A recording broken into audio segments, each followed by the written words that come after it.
Nah, kemudian ada benzena dengan 2 substituen, berarti ada benzena dengan 2 gugus pengganti.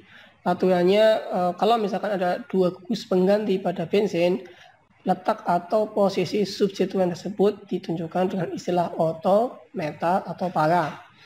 Orto itu ketika posisi cabang atau posisi substituen itu berada pada nomor 1 dan 2 atau saling berjejeran.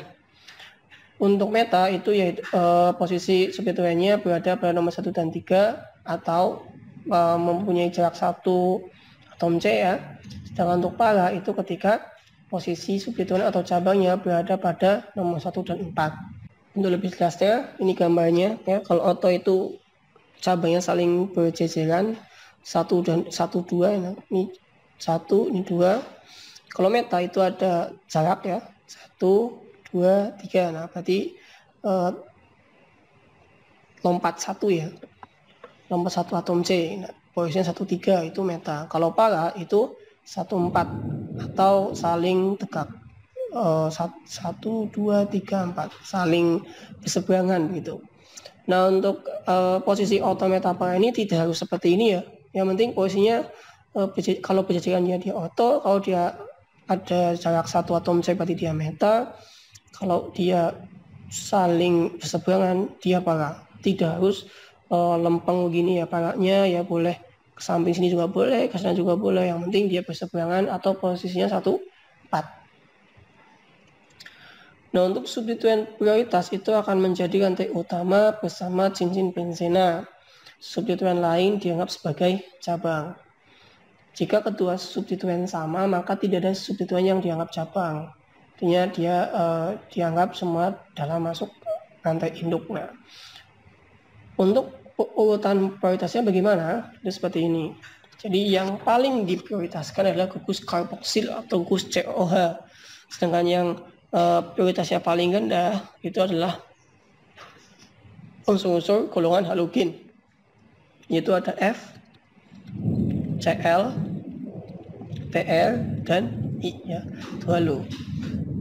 Ini adalah urutan prioritasnya. Jadi kalau mau lebih gampang untuk menamai benzena dengan turunan atau dengan 2 substituen, maka kita harus menghafal prioritas dari substituen yang ada.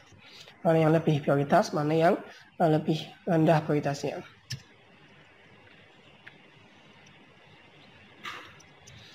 Ini contoh ada 5 senyawa bensin atau senyawa turunan benzena dengan 2 substituen ya.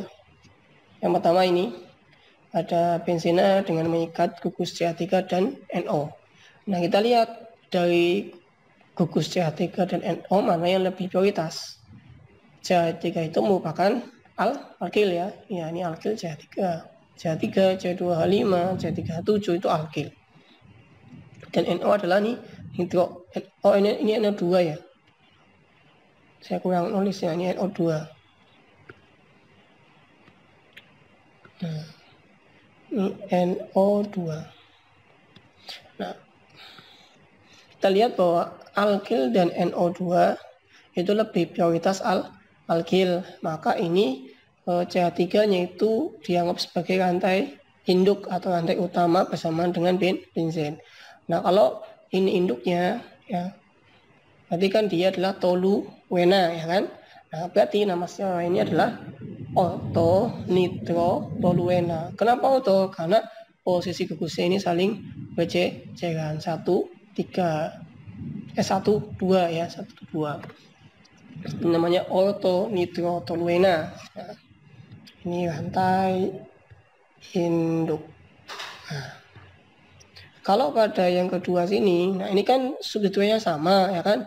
Karena substituennya sama maka tidak ada yang dianggap cabang. Nah, dan ini posisinya kan berjejeran ya, maka dia adalah orto diklorobenzena. Kenapa dikloro? Karena kloronya ada 2. Nah, ini kan berarti orto diklorobenzena. Orto ini menunjukkan posisi cabangnya atau posisi substituennya.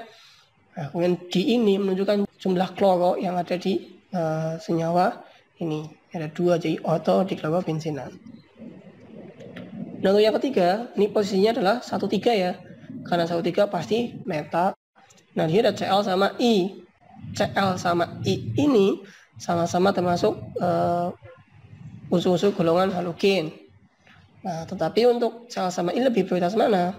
Untuk urutan prioritas halogen itu dimulai dari F, yaitu F, Cl, Br, I. Ya. F, Cl, Br, I. Nah, kita lihat bahwa Cl lebih diprioritaskan. Oleh karena itu, nama dari senyawa ini adalah meta iodo klorobenzen. Meta itu menunjukkan posisinya 1,3 gini kan. Nah, 3. Nah, kenapa iodo dulu? Karena kloronya lebih diprioritaskan. Nah, yang lebih diprioritaskan itu biasanya ada di belakang gitu ya.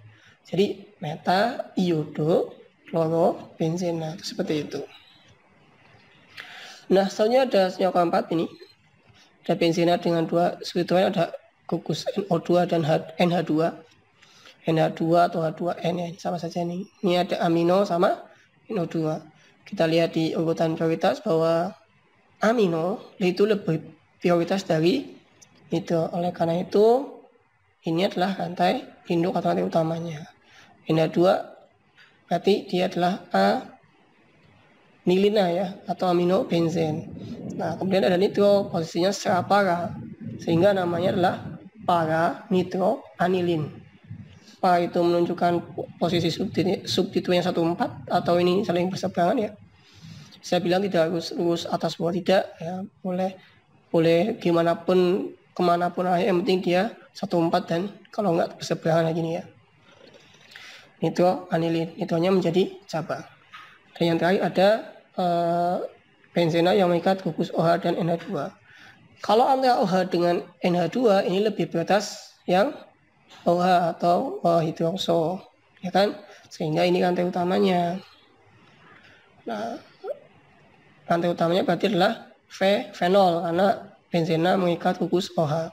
NH2-nya menjadi cabang dan ini posisinya adalah para, sehingga namanya adalah para amino fenol seperti itu. Kita lihat bahwa di senyawa yang kelima ini aminonya jadi cabang, sedangkan di senyawa keempat aminonya jadi rantai induk. Jadi semua bergantung pada prioritas cabang-cabang yang terikat pada senyawa benzenanya, seperti itu ya.